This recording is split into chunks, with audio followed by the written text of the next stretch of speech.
Yang pertama, berdasarkan fakta, yaitu keterangan yang diperoleh dari peneliti harus berdasarkan fakta yang nyata, tidak boleh hayalan atau mengira-ngira. Yang kedua, menggunakan prinsip analis, yaitu masalah harus dicari sebab, akibat, dan cara memecahkan dengan menggunakan analisa yang logis.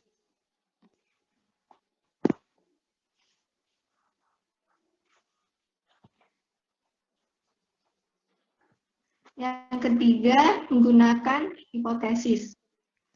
Hipotesis harus menyelesaikan persoalan yang berpikir ke arah tujuan yang ingin dicapai agar memperoleh hasil yang tepat. Hipotesis merupakan pegangan yang menuntun jalan pikir peneliti. Yang keempat, menggunakan ukuran objektif, yaitu cara kerja peneliti harus dinyatakan dengan ukuran yang objektif. Tidak boleh mengira-ngira, pertimbangan harus dibuat dengan pikiran yang waras. Yang kelima, menggunakan teknik kuantifikasi, yaitu dalam mengolah data, ukuran kuantitatif yang lazim harus digunakan, kecuali atribut yang tidak dapat dikuantitatifkan ukurannya seperti ton, milimeter, per detik, kilogram, dan lainnya. Hindari ukuran yang sejauh mata memandang, sehitam aspal sejauh batang rokok, dan sebagainya. Kuantitatif yang mudah adalah menggunakan ukuran nominal, ranking, dan rating.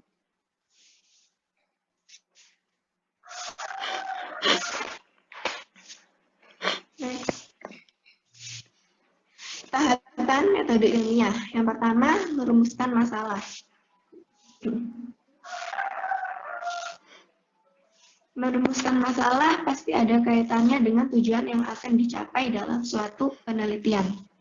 Ada yang harus diperhatikan ketika kita merumuskan masalah, yaitu yang pertama, kalimat pernyataan yang ingin dijawab saat penelitian dalam perumusan masalah.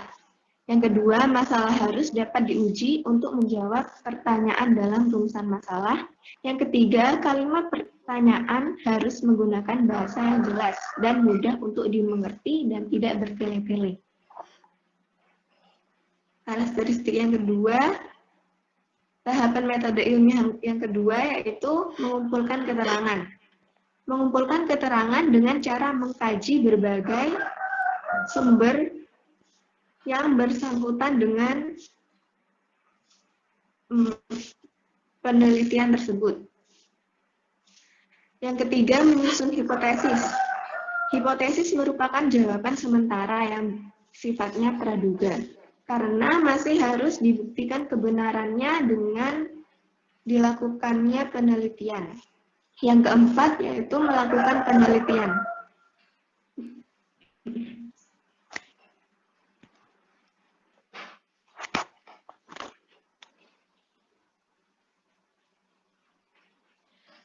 Melakukan penelitian adalah tahap untuk menguji kebenaran dari hipotesis yang dilakukan, sehingga akan mendapat data yang akurat. Yang kelima yaitu menguji kesimpulan.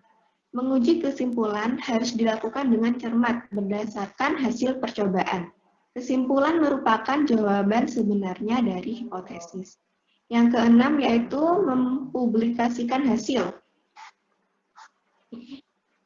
Mempublikasikan hasil diperlukan untuk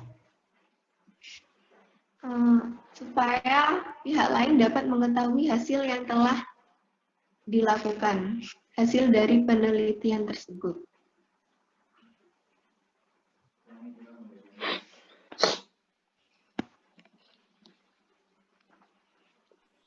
Yang selanjutnya adalah kebenaran ilmiah. Next.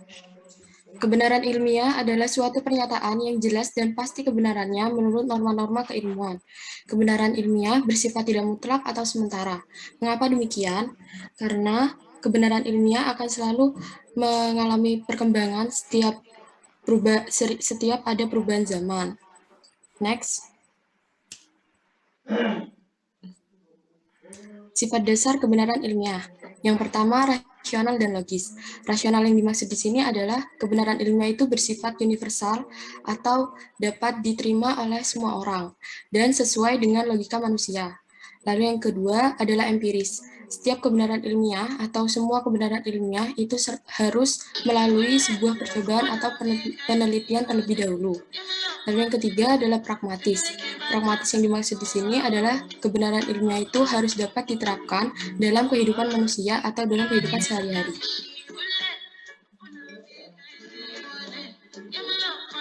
Selanjutnya teori kebenaran. Next. Di sini saya akan menjelaskan teori kebenaran menurut Michael Williams. Yang pertama yaitu kebenaran koherensi atau konsisten. Kebenaran koherensi merupakan suatu pernyataan yang dinilai benar jika pernyataan tersebut konsisten dengan pernyataan-pernyataan yang sebelumnya dianggap benar. Dengan kalimat lain, kebenaran koherensi adalah suatu pernyataan itu benar jika memiliki hubungan dengan ide-ide dari pertanyaan sebelumnya. Yang kedua, kebenaran korespondensi atau berhubungan.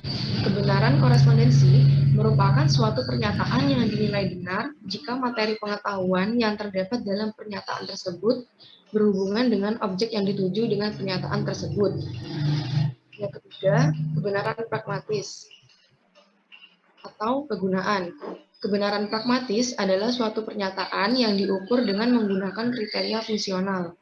Suatu pernyataan akan bernilai benar jika pernyataan tersebut memiliki fungsi atau kegunaan dalam kehidupan praktis. Jadi, kebenaran pragmatis ini bukan dinilai berdasarkan segi baik atau buruknya, tetapi didasarkan pada kegunaannya. Yang keempat, kebenaran performatif atau tindakan. Kebenaran performatif merupakan suatu pernyataan kebenaran sesuai dengan tindakan. Untuk menyatakan bahwa sesuatu tersebut bernilai benar, maka cukup dengan melakukan tindakan konsesi, yaitu setuju atau menerima terhadap gagasan yang telah dinyatakan. Dengan begitu, kebenaran performatif tidak berkaitan dengan deskripsi benar atau salah dari sebuah keadaan faktual.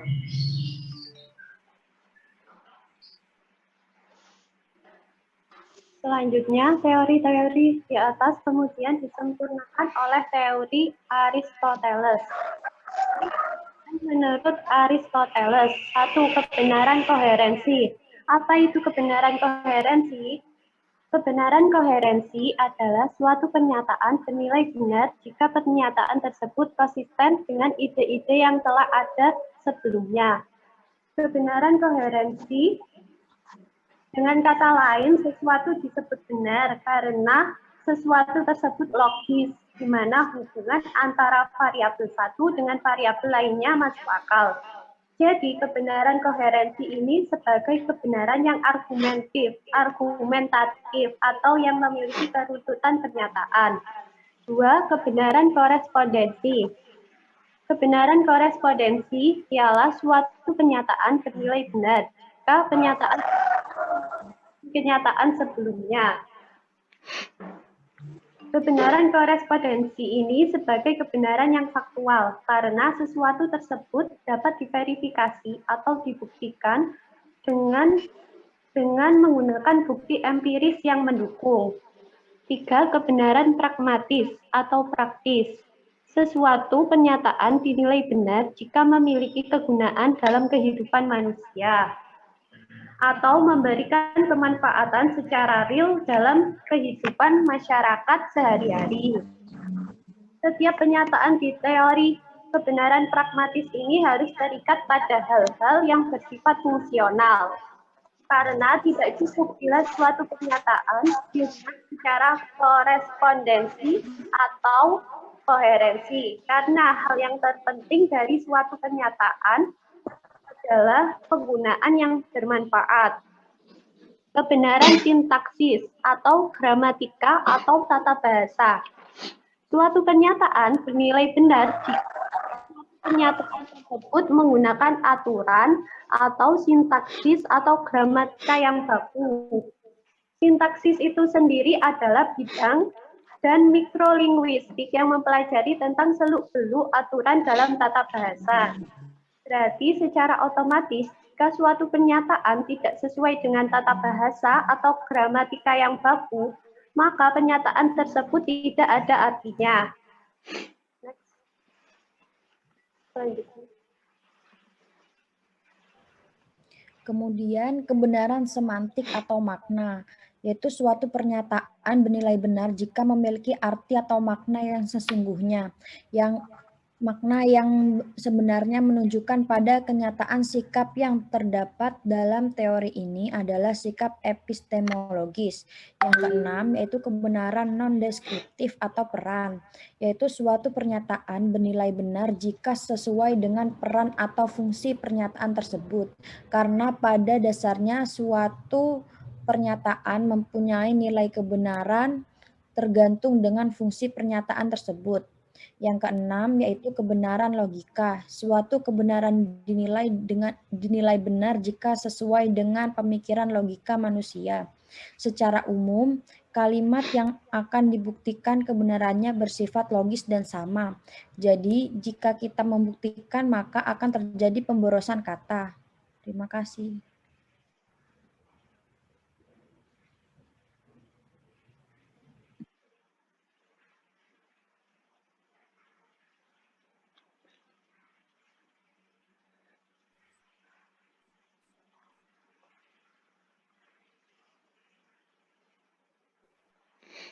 Sekian presentasi dari kami. Apakah ada yang ingin dipertanyakan?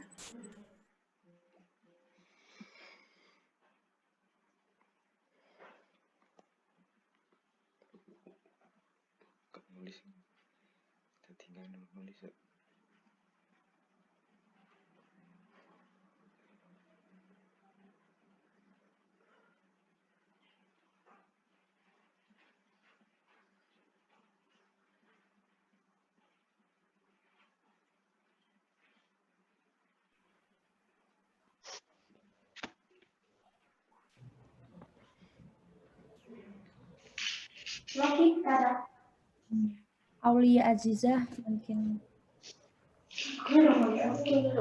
Jadi dari teori kebenaran Williams sama Aristoteles, apakah dapat diterapkan di pelajaran matematika dan bagaimana contohnya kalau misalnya diterapin ke matematika?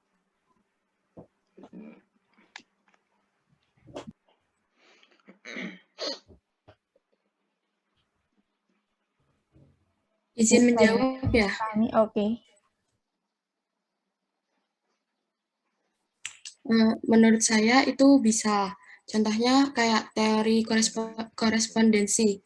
Nah, itu kan penjelasannya suatu pernyataan bernilai benar jika sesuai dengan kenyataan sebelumnya.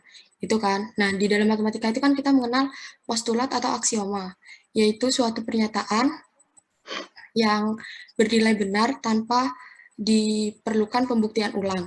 Maksudnya nggak perlu dibuktikan lagi ya pernyataan itu udah benar gitu kan. Contoh postulat itu kan kayak misalnya dua titik yang berlainan pasti memuat tepat satu garis.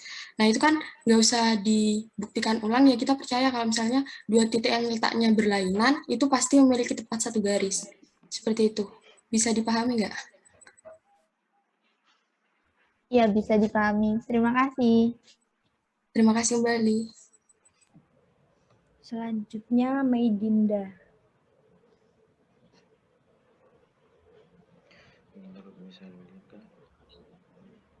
Saya mau tanya yang perbedaan kebenaran koherensi menurut Michael Williams sama kebenaran koherensi yang menurut Aristoteles. Kan di PPT itu disebutkan kalau dua-duanya itu sama-sama bernilai benar jika pernyataan atau pengetahuannya itu konsisten dengan ide-ide sebelumnya. Nah, itu bagaimana membedakannya dan masing-masing contohnya. Kasih. Baik, izinkan saya untuk menjawab pertanyaan dari Dinda. Jadi menurut saya teori-teori kebenaran menurut Michael Williams dan teori-teori kebenaran menurut Aristoteles itu sama sehingga tidak ada pendapat yang berbeda. Hanya saja pada teori kebenaran menurut Aristoteles itu merupakan penyempurnaan dari teori Michael Williams itu tadi. Jadi ada tambahan beberapa teori. Nah, sedangkan untuk yang kebenaran koherensi ini menurut Michael Williams dan menurut Aristoteles ini sama. Untuk contohnya, ada pernyataan pertama yaitu seluruh mahasiswa UNED harus mengenakan alma mater saat perkuliahan berlangsung. Pernyataan yang kedua, Karina adalah mahasiswa UNED. Jadi, Karina harus mengenakan alma mater saat perkuliahan berlangsung. Pernyataan tersebut benar karena pernyataan kedua konsisten dengan pernyataan pertama. Jadi pernyataan kedua ini yang Karina adalah mahasiswa UNED. Yang pernyataan pertama ini yang seluruh mahasiswa UNED harus mengenakan alma mater saat perkuliahan berlangsung. Apa bisa diterima? Iya, bisa. Makasih. Sama-sama.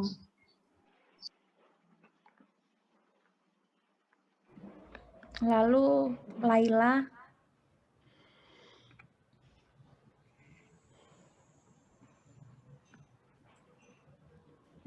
Saya mau tanya, kan tadi dalam tahapan metode ilmiah kan ada penelitian. Nah, pertanyaan saya, mengapa diperlukan pembatasan masalah pada perumusan masalah penelitian? Dan juga jelaskan beberapa pertimbangan pemilihan tema penelitian. Terima kasih.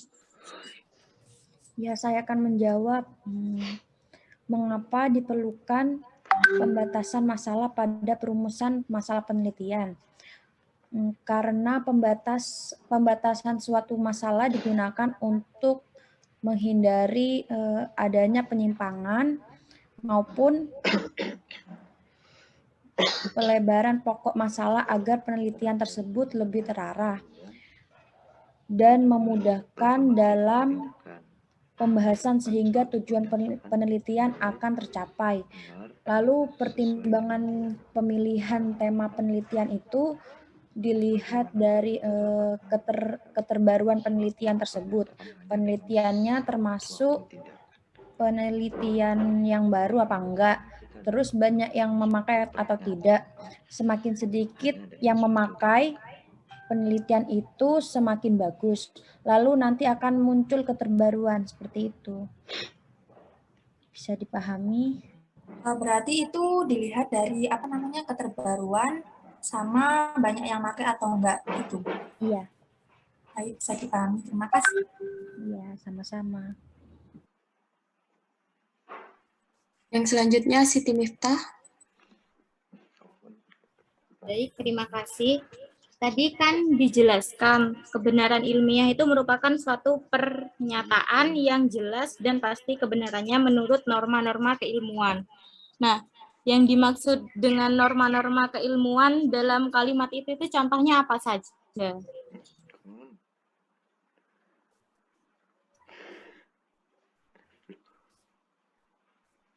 Bisa dipahami? Bisa sebentar ya.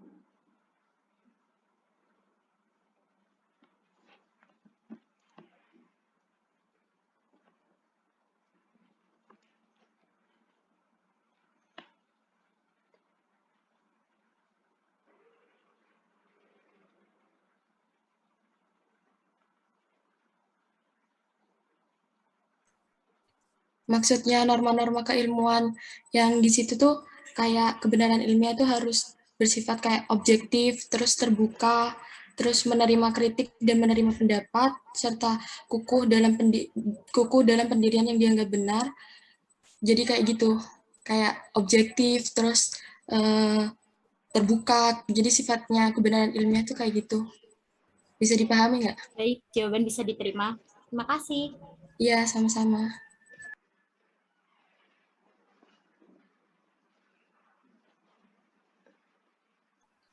Selanjutnya Bagus Zahrul.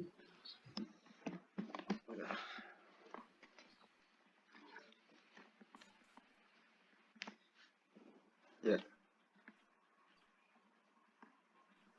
Kan tadi teori kebenaran menurut Michelle William ada teori kebenaran performatif yang menyatakan suatu pernyataan dinilai benar jika sesuai dengan tindakan. Nah, pertanyaannya, bagaimanakah kita dapat membenarkan suatu pernyataan hanya dengan suatu tindakan? Baik, terima kasih atas pertanyaannya. Izinkan saya untuk menjawab. Jadi, kebenaran performatif ini kebenaran yang ditentukan sama pihak yang dominan atau pemegang kekuasaan. Jadi, teori kebenaran yang bukan deskripsi ini benar atau salah. Jadi, benar atau salah itu di sini nggak penting karena itu tergantung sama pemegang kekuasaan yang tertinggi. Jadi misalnya gini, pada masa rezim Orde Lama berkuasa itu kan PKI dapat tempat dan nama yang baik di masyarakat. Nah, tapi ketika zaman Orde Baru, PKI itu partai yang dilarang dan semua hal yang berhubungan atau memiliki atribut PKI. Jadi, teori kebenaran performatif ini bisa dibilang pernyataan itu benar pada zaman ini, namun bisa jadi pernyataan itu salah pada kemudian hari gitu. Jadi tergantung siapa pemegang tertinggi kekuasaan. Apa bisa diterima? Oh ya, berarti tergantung pemegang tertinggi itu ya? Ya. Ya, baik. Terima kasih.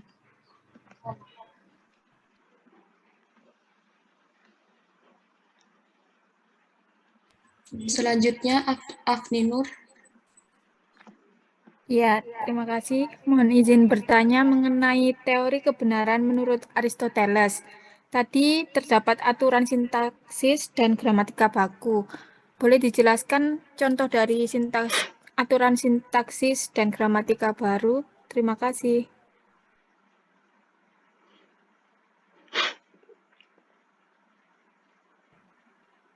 Baik, izin menjawab. Tadi kan dijelasin ya, pengertian sintaksis itu sendiri kan seluk-beluk aturan dalam tata bahasa. Jadi, semisal pelajaran bahasa Indonesia, bab kalimat, membuat kalimat, kan kita harus menentukan subjeknya dulu, terus predikat, terus objek, terus pelengkap, itu kan harus ada. Sesuai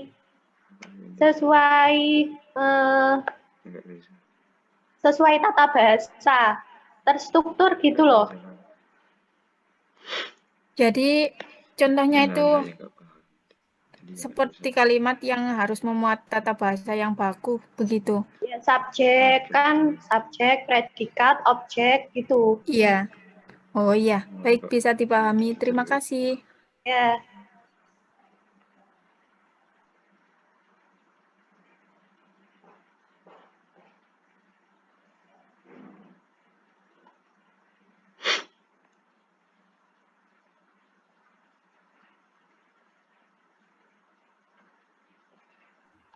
Yang selanjutnya, Yulia.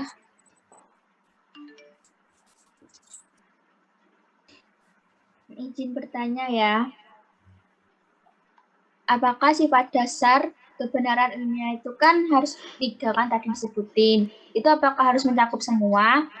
Dan apakah dalam suatu penelitian ilmiah itu harus mencakup dari teori Aristoteles dan Michel gitu. Gimana? Baik, izin menjawab.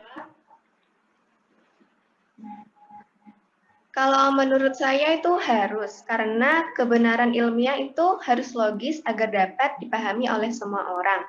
Dan kebenaran ilmiah itu muncul dari penelitian ilmiah yang hasilnya harus bermanfaat bagi kehidupan manusia, khususnya membantu dalam menyelesaikan masalah. Dan itu yang harus Apa yang teori itu? Iya, karena Aristoteles dan Michel itu meneliti tentang teori kebenaran. Berarti dari ketiga unsur itu, dari dasar sama teori dari kedua tokoh itu harus mencakup semua ya? Iya. Oke, makasih. Sama-sama. Oke, selanjutnya Ega.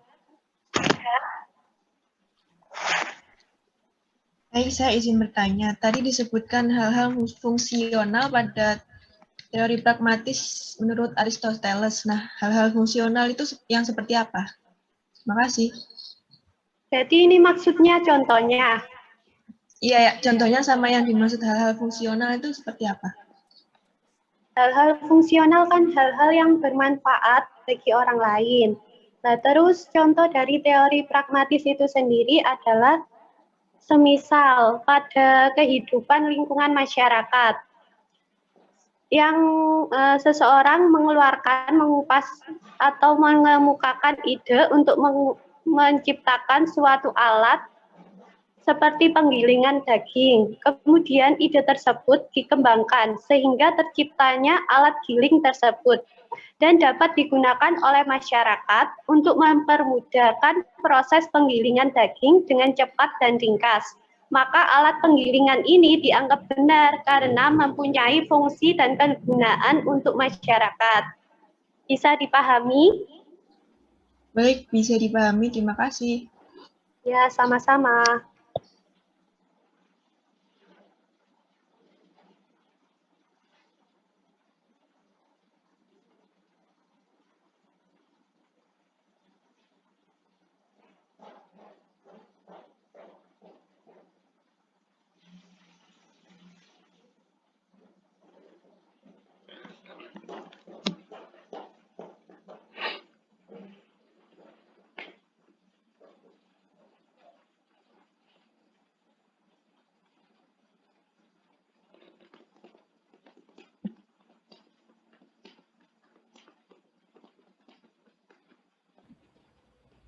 Selanjutnya, Tarisa. Ya, izin bertanya, tadi di teori kebenaran menurut Aristoteles tuh ada teori kebenaran non-deskriptif. Ya, itu yang pernyataan yang bernilai benar jika sesuai dengan peran atau fungsi pernyataan tersebut. Bisa dijelaskan contohnya seperti apa? Terima kasih. Ya, saya akan menjawab contohnya seperti rumus kecepatan, yaitu rumus kecepatan itu kan V sama dengan S per T.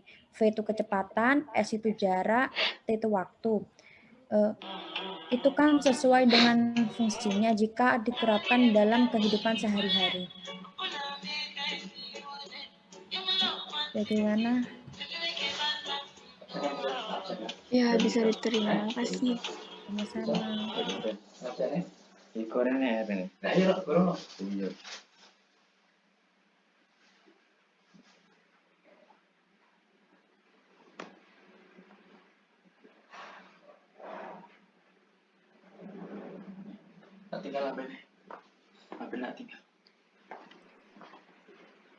Yang selanjutnya, Alfiatul.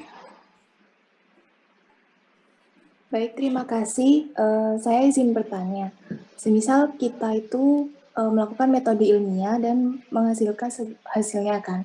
Nah, bagaimana cara kita untuk meyakinkan publik bahwa hasil dari metode ilmiah itu benar dan dapat diterapkan oleh masyarakat? Karena kan belum tentu semua masyarakat itu bisa menerima hasil dari metode ilmiah kita.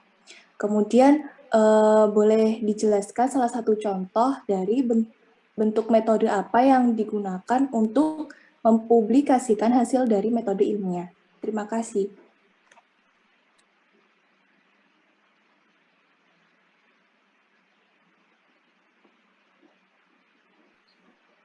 Baik, terima kasih atas pertanyaannya. Izinkan saya untuk menjawab. Jadi menurut kami, metode ilmiah itu dapat dikatakan benar jika melalui tahapan metode ilmiah itu sendiri. Yang mana tahapan-tahapan metode ilmiah ini meliputi yang pertama Yang pertama, merumuskan masalah, mengumpulkan keterangan, menyusun hipotesis, melakukan penelitian, menguji kesimpulan, dan mempublikasikan hasil. Namun, hal ini terkecuali pada teori pragmatis yang sebelumnya sudah saya jelaskan di awal. Pada teori ini kita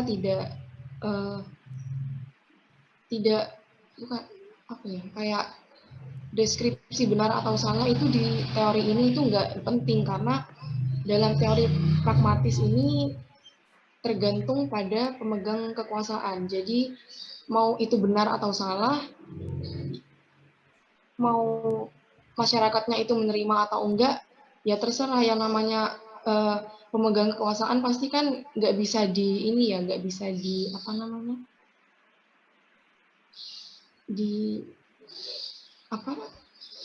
disangkal gitu kan. Intinya masyarakat harus mengikuti pemerintahan itu gitu. Nah, tadi contoh apa tadi? Mohon maaf. KI. Publikasikan hasil itu contohnya bisa menggunakan metode apa?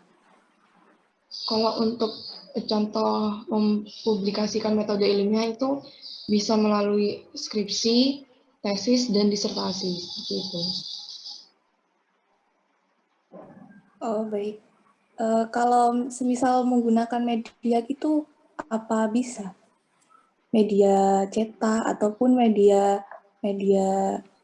komunikasi yang lain seperti televisi gitu apa bisa?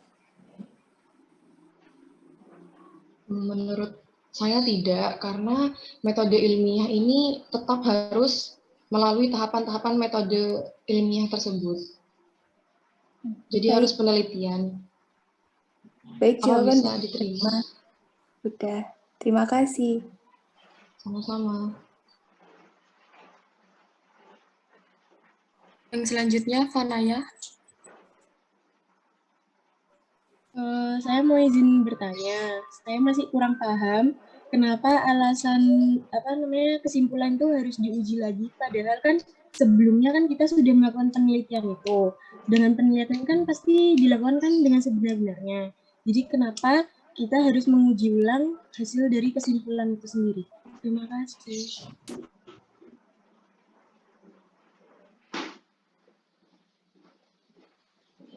Udah. Mari kuliah Ini apa? Ya. Aku yang bidang media. Ya. Uji nih. Karo.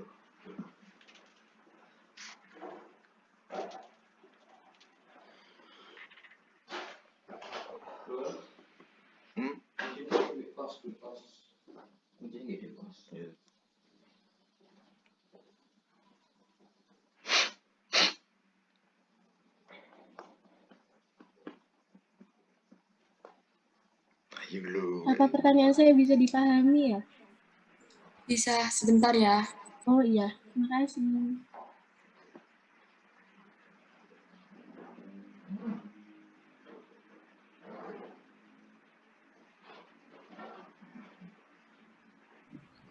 Itu dilakukan apa tadi kesimpulan ya? Iya. Iya. Itu biar bisa mendapatkan jawaban yang lebih objektif dan terpercaya gitu. Gimana? Berarti kayak diuji lagi tuh biar semakin benar gitu, Kak? Ya. Oh, yes. Jawaban bisa diterima. Terima kasih. Ya, sama-sama.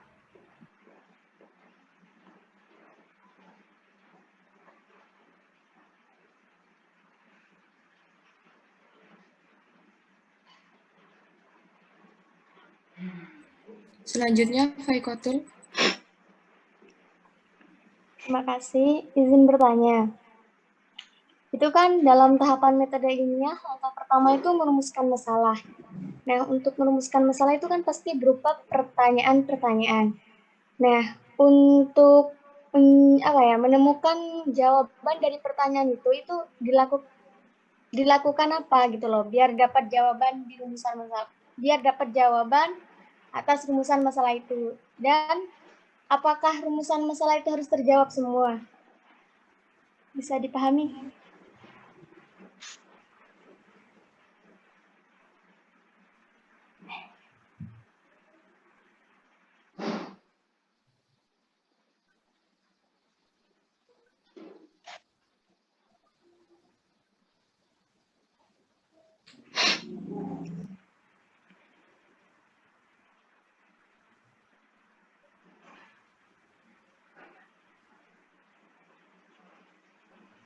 Boleh menjawab? Iya.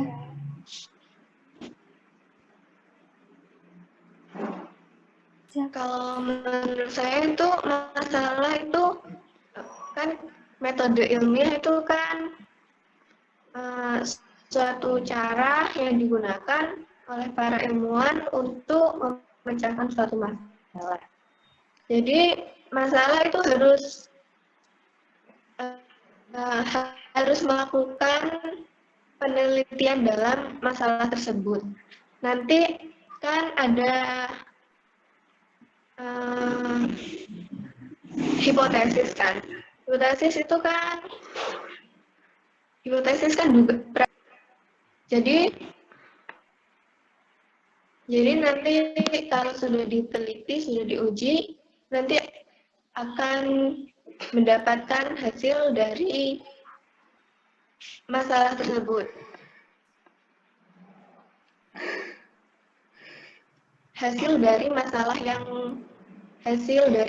yang kita uji tersebut. Bisa dipahami nggak?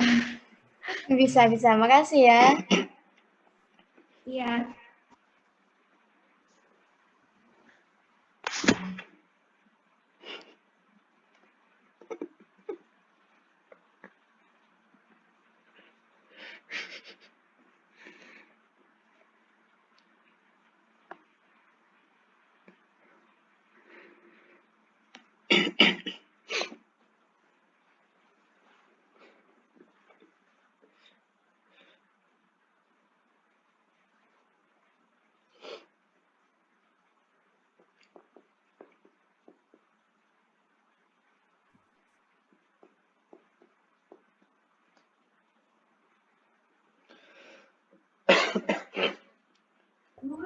Terima kasih atas pertanyaannya. Mohon maaf apabila ada salah kata atau salah materi. Sekian dari kami. Wassalamualaikum warahmatullahi wabarakatuh. Waalaikumsalam warahmatullahi wabarakatuh.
Assalamualaikum warahmatullahi wabarakatuh.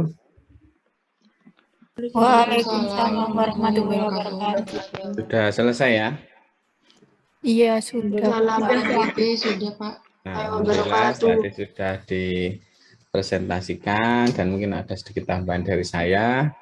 Nah, ini ada sedikit video ya. Saya mau coba share.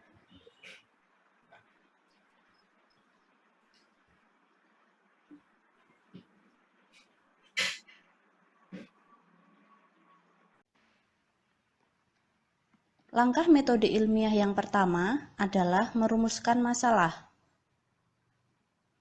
Di dalam langkah pertama ini, kita menentukan inti masalah yang akan diteliti. Kemudian langkah kedua adalah observasi atau pengamatan. Di dalam langkah yang kedua ini, kita mengumpulkan informasi atau data. Data yang kita kumpulkan dapat berbentuk angka yang disebut data kuantitatif atau data yang tidak berbentuk angka yang disebut data kualitatif. Langkah yang ketiga adalah hipotesis. Di dalam langkah yang ketiga ini, kita menentukan jawaban sementara atas masalah berdasarkan teori dan fakta. Kemudian langkah yang keempat adalah eksperimen. Di dalam langkah eksperimen ini, kita melakukan penelitian untuk menguji hipotesis yang sudah kita tentukan di atas. Kemudian langkah terakhir, yaitu kesimpulan. Di dalam langkah terakhir ini, kita menentukan kesimpulan yang diperoleh dari eksperimen.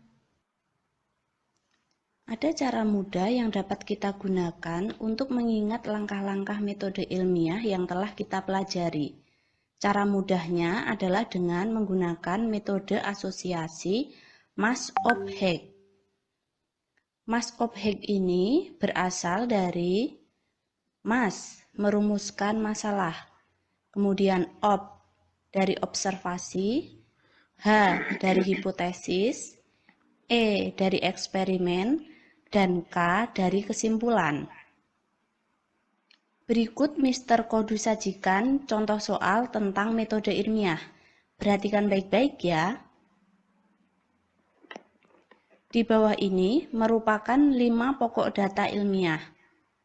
1. Melakukan observasi. 2. Menarik kesimpulan. 3. Merumuskan masalah. 4. Melakukan eksperimen. 5. Menyusun hipotesis. Berdasarkan data di atas, urutan metode ilmiah yang benar adalah A. 3, 1, 5, 4, 2. B. 3, 4, 5, 1, 2. C. 1, 5, 3, 4, 2. D. 5, 1, 3, 2, 4. E. 5, 2, 4, 1, 3.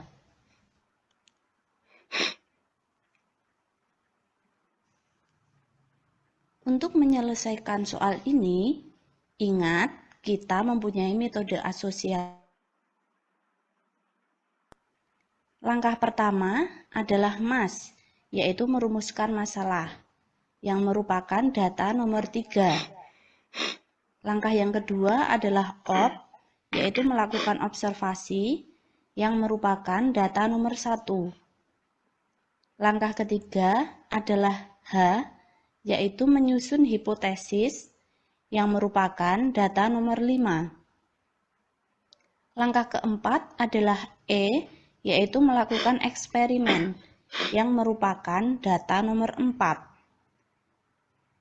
Kemudian langkah kelima adalah K, yaitu menarik kesimpulan, yang merupakan data nomor 2.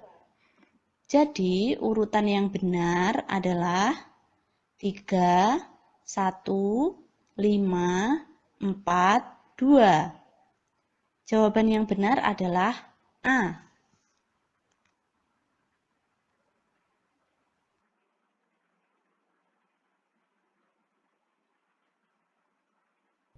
Hai pemain 1, siap hadapi tantangan ini?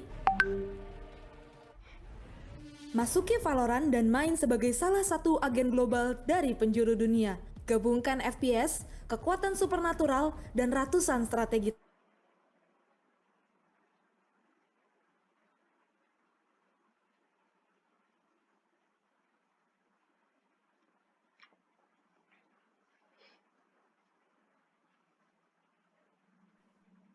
Nah, tadi adalah video ya terkait dengan metode ilmiah.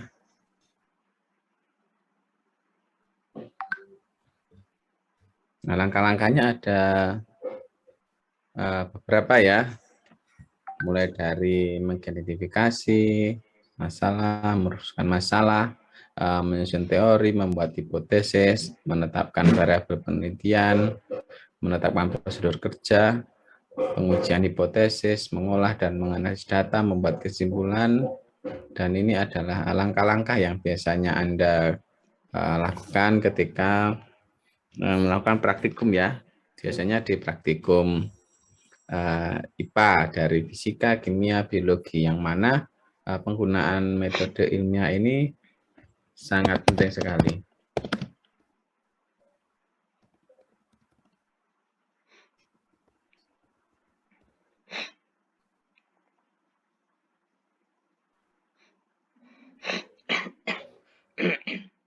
Nah, yang dimana kita bisa tarik definisi metode ilmiah merupakan pendekatan sistematis dalam mencari ilmu pengetahuan atau menjawab pertanyaan penelitian yang terdiri dari beberapa langkah ya, mulai dari observasi terhadap gejala atau fenomena, identifikasi, formulasi, sampai menarik kesimpulan. Metode ilmiah ini juga cara untuk menyelidiki fenomena, untuk mendapatkan pengetahuan baru atau memperbaiki dan menggabungkan penyelidikan dengan pengetahuan sebelumnya. Cara bertanya, menjawab pertanyaan sains dengan menggunakan atau melakukan observasi eksperimen. Pendekatan yang sistematik untuk menjawab pertanyaan-pertanyaan. Jadi sangat banyak sekali.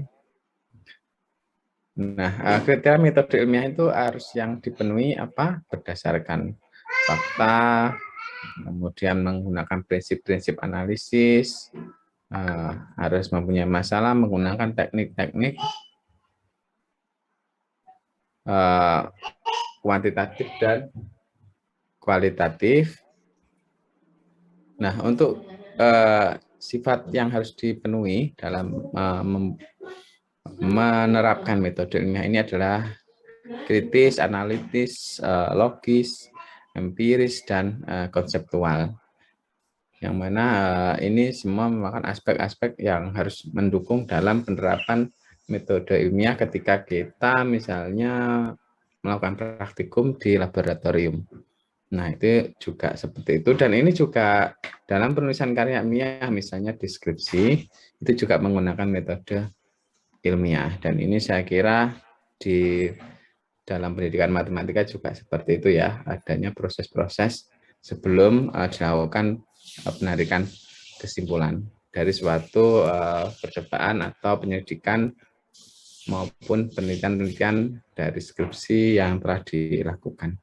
Begitu ya, mungkin tambahan dari saya, yang itu sangat penting dan tadi sudah bagus untuk diskusinya. Dan kemungkinan Prof. Indra belum bisa hadir, mohon dimaklumi ya, karena beliau juga banyak mungkin crash dan nanti bisa bersama saya. Mungkin itu ya tambahan dari saya, semoga bermanfaat dan sampai ketemu di minggu depan dalam suasana sehat walafiat dan tentu bersemangat.